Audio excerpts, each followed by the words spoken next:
Hey folks, Agnes here, 37, female, ready to spill the tea on my crazy life. So imagine this, a girl growing up surrounded by trapeze artists, fire eaters, and clowns. That was me, Agnes, the unintentional circus sensation. My adopted circus family didn't have much choice but to throw me into the limelight when they discovered I could bend in ways that would make a pretzel jealous. Flexibility had its perks, I guess. Life in the circus ain't no walk in the park, let me tell you.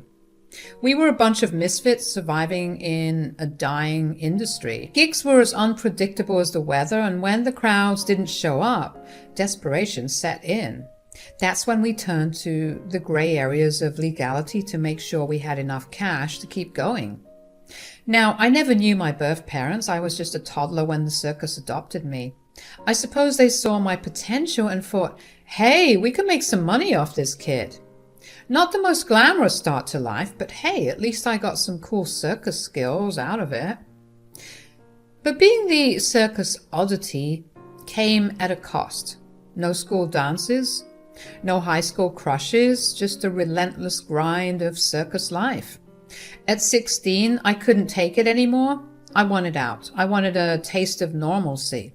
So I hatched a plan to escape. But oh boy, my circus family wasn't having it. They caught wind of my little plot, and from that day forward, it was like living in a circus-themed prison. Tighter schedules, harsher rules. They wanted to squeeze every last drop of profit out of me. And let me tell you, the means they used to keep the money flowing weren't exactly honorable, as I mentioned before. Robberies, sketchy deals, selling unprescribed Adderall to desperate souls. Yeah, we did it all. I started feeling more like a cash cow than a human being. Enough was enough. The resentment grew, and I dreamt of a life beyond the big top. I wanted to break free from the chains of the circus, taste freedom, and pursue dreams that didn't involve juggling or walking a tightrope. But it seemed impossible, and I was growing more and more desperate as the years went by. So 4 years flew by, and my circus family had taken a really dark turn. We went from being quirky performers to full-on hardcore criminals. Drugs, shady deals, and a whole lot of messed up chaos. It was a living nightmare I couldn't wake up from. I'd seen things that would give you chills, and I was done living that cruel, tough life. My circus family wasn't a family anymore. They were just a bunch of messed up drug lords. I had to get out, and I needed a plan. Lucky for me, I had one true friend in that chaotic mess. Let's call him Jack. Jack and I hatched a plan to escape the circus nightmare, and as fate would have it, when the heat was on and my family was about to catch me escaping again, Jack took the fall for both of us. Brave soul. I promised Jack that I'd find a way to contact him once I was free. I was determined to bring him into the light and away from the circus's twisted grip. 2 years later, I finally made a life for myself. I landed a waitress gig and snagged a small, dingy apartment. It wasn't much, but it was freedom, and that's all I needed. I found Jack on Facebook, but communication was tricky, as you can imagine. The circus drug lord ringleader was keeping a close eye on him, making regular contact near impossible. We'd exchange a few words once a month, and every time I'd reassure Jack that things would work out for us in the end. All right, buckle up, folks, because the roller coaster continues. So there I was, settling into my new life in Connecticut, thinking I could finally catch a break from the circus nightmare. But you know, life had other plans.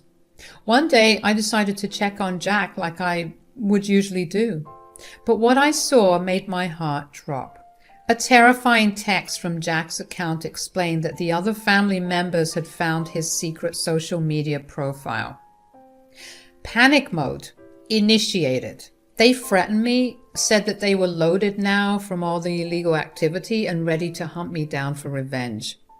I pleaded and swore I wouldn't spill their secrets to the authorities, but they weren't buying it.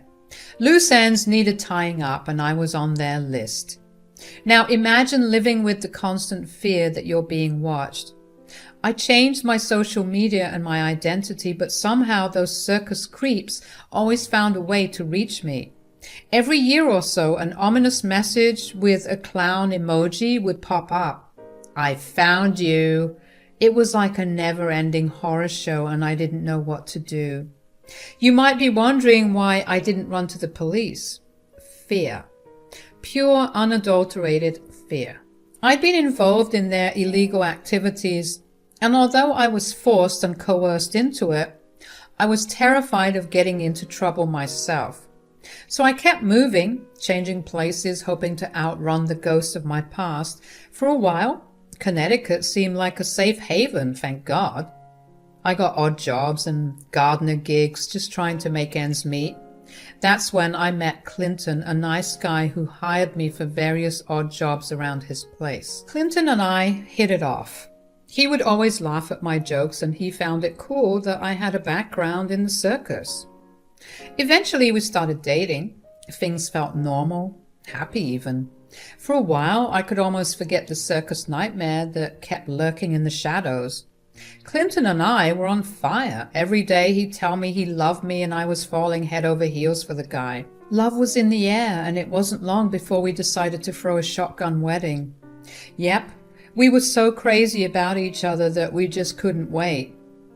We didn't have a big fancy ceremony or anything, just a couple of lovebirds saying their vows in a little chapel. It was simple, sweet, and felt like a dream compared to the circus drug-fueled nightmare I'd been through. I thought maybe, just maybe, life was finally cutting me some slack. Clinton and I settled into our married life, blissfully in love and building a future together. For a moment, I almost forgot about the shadows of the past. Little did I know the circus wasn't done with me just yet. Life's got a funny way of keeping you on your toes, and my toes were about to tap into another twist in this wild tale. You're probably wondering at this point if I spilled the beans to Clinton about my wild circus days. Nope, not a chance. I figured it's best to keep that whole bag of crazy locked up tight. When we'd shoot the breeze about our families, I'd just toss out the orphan bomb, you know. Mentioned I didn't really have a clue if there were any other relatives lurking around. I mean, it wasn't a complete lie, so I tried not to feel too bad about it. Clinton didn't dig too deep, thinking my life was already sad enough without a proper family tree. And honestly, I was cool with that. Happy in the now, building a new life with Clinton. I didn't want my past to rain on our parade. So now it's been a year into the wedded bliss.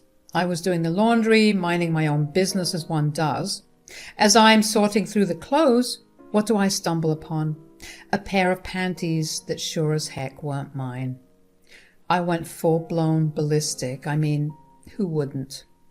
I stormed up to Clinton, waving those mystery undies like a battle flag.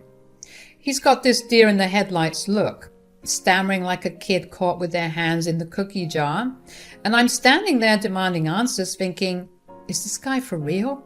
Trust me, I was ready to unleash the circus fury on him. Clinton, care to explain these panties I found in the laundry? They sure as shit ain't mine. What? Agnes, I swear, I don't know how they got there. Maybe they got mixed up at the laundromat or something. Oh, save it, Clint. I ain't buying that load of crap. Who's the other woman, huh? Spit it out. Agnes, I'm not cheating on you. I love you. Those panties are probably just a mix-up. Mix-up? You think I'm stupid? I've been through enough crap in my life to spot a liar, and you're lying through your teeth. Agnes, I swear on everything Spare me, Clint.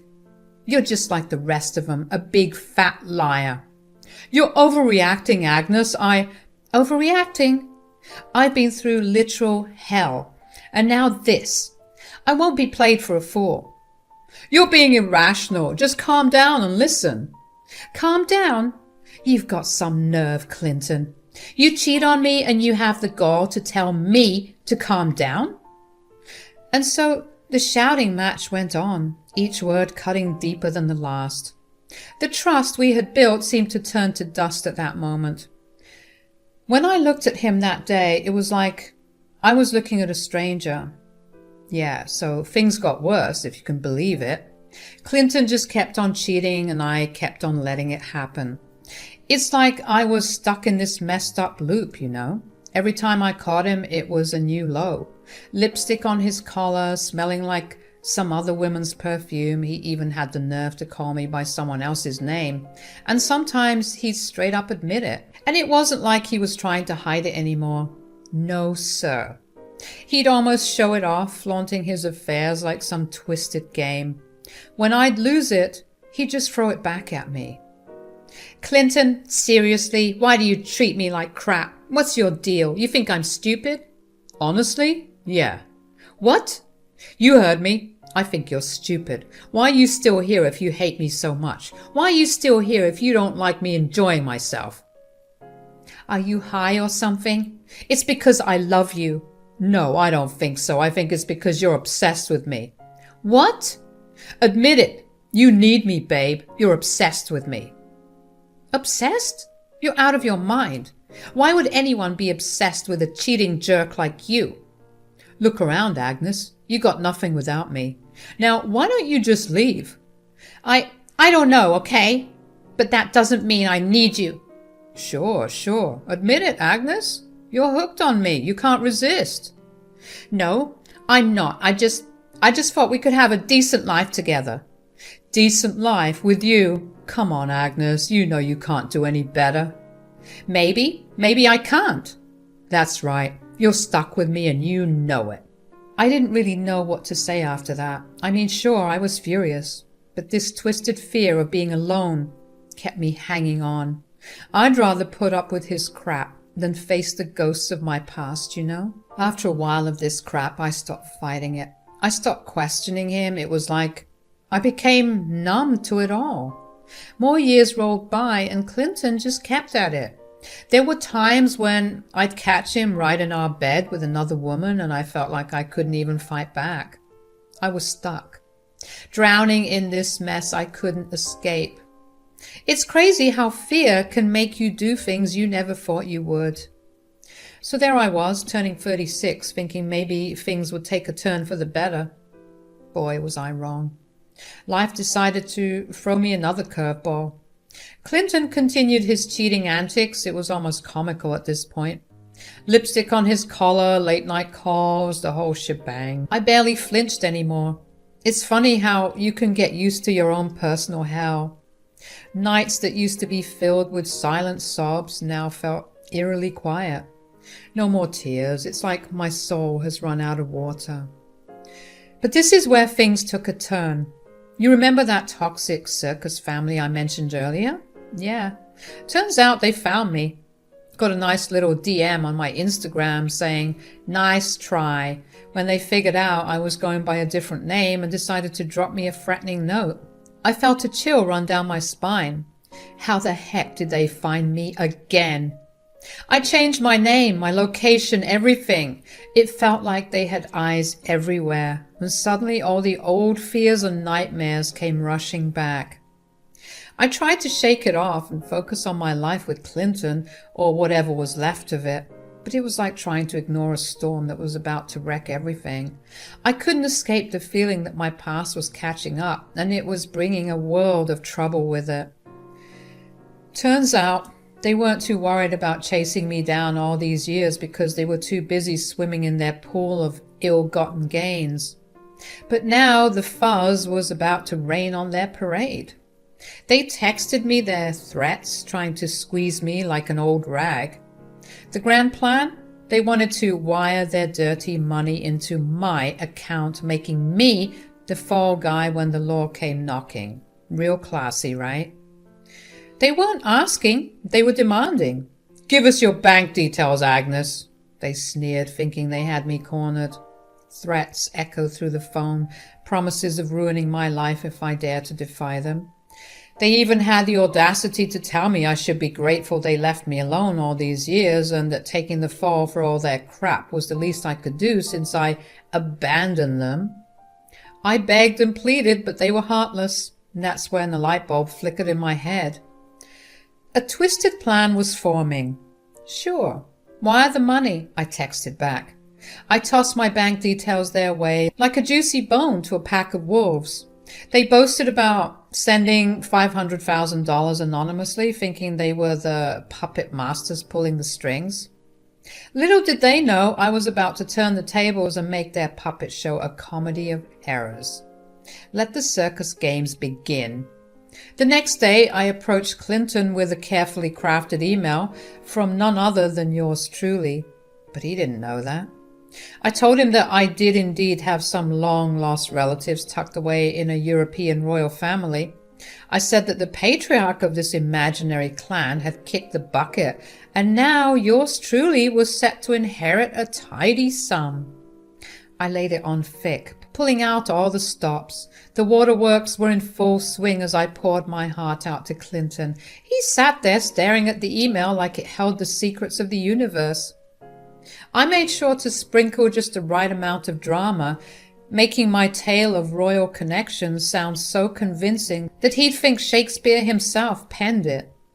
As he read and reread the email, I kept up the act. Big eyes, sniffles, and the occasional quiver in my voice. I could practically see the dollar signs dancing in his eyes as he envisioned the grand life we were about to lead, thanks to my fictional royal lineage. Oh, the lengths I'd go to escape this circus of a life. Wait, what? Are you serious? This can't be real. You better believe it, honey. We're going to be loaded. How is this even possible? Yeah, I know, it's crazy. I never thought I had any family left out there, but now apparently we're looking at a whole new life. A better life. A better life is an understatement, babe. We're going to be loaded. Yeah, you're right. The amount of money they sent me is crazy. I'm talking in the hundreds of thousands over here. That's a game changer, Agnes. Are you sure this is real? Have you ever received the money? How much is your bank account balance after all this inheritance talk? Then I pulled out my phone to show him my bank account details, and I swear he was on the verge of passing out. But he saw the proof right there, and let me tell you, he just couldn't contain himself. Clinton got all giddy with his plans. He wanted to be the money man, saying he had the education for it. So it was best if he held on to the money. But you know, I could see that sneaky look in his eyes. I figured he had some shady moves in mind, but I gave him my bank details anyway. The next day, I woke up to find divorce papers on my bedside table, along with this letter from Clinton. He spilled the beans about grabbing the whole $500,000 and proudly announced he was off to shack up with his supposedly better girlfriend. According to him, I was dumb for trusting him with the cash, and he made it clear we'd never see each other again and that he played me. He said that he was expecting me to be out of his house by sundown and to leave the keys on the front porch so that he could get his things and move on with his life too. But I was the one who was going to get the last laugh. In fact, that's exactly what I did. I laughed and I laughed and I laughed some more, realizing that this was exactly what I wanted to happen. This was what I was waiting for. I wanted Clinton to take the fall for that dirty circus money. This was going to be my payback for all those years of humiliating me and cheating on me. So after he made his grand exit with the cash, I couldn't stick around. They could trace it back to me, no doubt. But packing up my life at a moment's notice was one skill the circus drilled into me. So in a flash, I got rid of any trace that I'd been living there, tossed my clothes, lost my IDs, even burned some evidence of me ever being in that house. I even burned the divorce papers. I didn't even want people to know that Clinton and I had any sort of association, and I know that getting rid of all that evidence would make him go crazy trying to link things back to me once he would get caught. That was it. No looking back. I hit the road, running away from the life I'd been leading for the past decade. I'm not going to lie. I was scared that my plan wouldn't work. What with Clinton obviously trying to plead his innocence and then revealing that the money had actually belonged to a certain Agnes, who was his wife. But then I got some wonderful news not long after my little stunt. A few weeks later, I saw Clinton's face plastered on the front page of the local newspaper. He got arrested for fraud, all thanks to that money in his account. Safe to say, I was finally in the clear. I couldn't resist digging into the whole Clinton debacle. The story in the newspapers was like a script for a bad sitcom, and I needed to know all the juicy details. Turns out the police thought Clinton was a total nut job. I mean, who screams and yells about his wife being the mastermind behind some sketchy $500,000 inheritance? But the cops weren't buying into his act. No one inherits that kind of cash out of the blue. Even his string of girlfriends didn't help his case. They were clueless about me, thinking it was just another one of his wild stories to escape the clutches of accountability. Needless to say, his side chicks weren't too happy to find out that they weren't the only ones of his lovers, so they had no trouble cutting ties with him and making him seem like Jack the Ripper in the eyes of the law because of his deceit. When the police raided his place, they found no trace of any Agnes living there. Every move Clinton made to prove his innocence just made him look even more guilty. The newspapers were having a field day with headlines like "Mad Men's Imaginary Heiress" and "Delusional Husband on the Loose." They even mentioned that he was going for psych evaluations tagged as clearly delusional and a potential threat to society. Now that brought a smile to my face. I couldn't help but laugh at the sheer absurdity of it all. Maybe justice was finally catching up with him. There were quotes from Clinton in the newspapers saying things like, "Agnes, I don't know what you've done, but I'm going to find you and I'm going to get you." It sounded more like a bad movie line than an actual threat. Honestly, it was nowhere near as threatening or scary as the text I used to get from my crazy circus family. Needless to say, I was used to being threatened by people with actual power, mind you. So I wasn't scared about what stupid old Clinton would try and do to me. Besides, he was the one stuck in a jail cell, so I think I'll be fine. I decided it was time to pull off another disappearing act, change my identity, move somewhere where no one knew me, and try to live out the rest of my days without being watched or hounded by the ghosts of my past. Again, I was glad. I got the last laugh. Finally, I had the revenge I deserved after being cheated on for so long. I couldn't get revenge on my circus family, but at least I could teach that cheating scumbag a lesson. The more Clinton talked about his wife being from the circus and not being a usual member of society made him sound more and more crazier. Right now, I'm living in a different city under a different name, working odd jobs, glad to be free of him. And here's to hoping my circus family won't show up anytime soon. I just had to share my story because it was something that I never thought would happen to me, and I just had to say it. Tell it to anyone just so I could relieve some of this pressure, you know? Anyways, it must suck to be Clinton right now, thinking that he could play me by stealing all my money. Well, I guess that's just what happens when you're a greedy bastard and you want more than what you already have.